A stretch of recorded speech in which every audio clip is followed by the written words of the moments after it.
To solve this integral, we should employ the method of integration by substitution. We start by taking a trigonometric substitution of u equals 1 plus cosine x.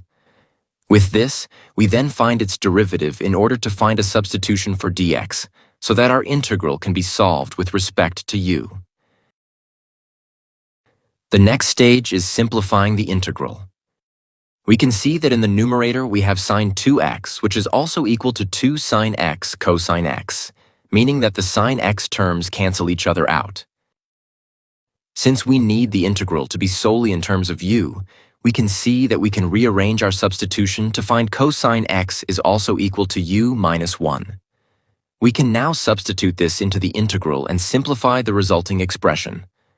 At this stage, we should separate this fraction into two separate fractions that can be integrated more simply.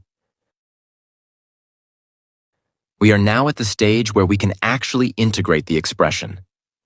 The integral of 1 over u is the natural logarithm of u, and the integral of the second term is just 2u, and finally we must add a constant as always. For the final stage, we must replace u with the original substitution to get our final answer. However, typically mathematicians will simplify this expression further by expanding the brackets and including any other constant terms, like the minus 2 in this case, as part of the plus c term.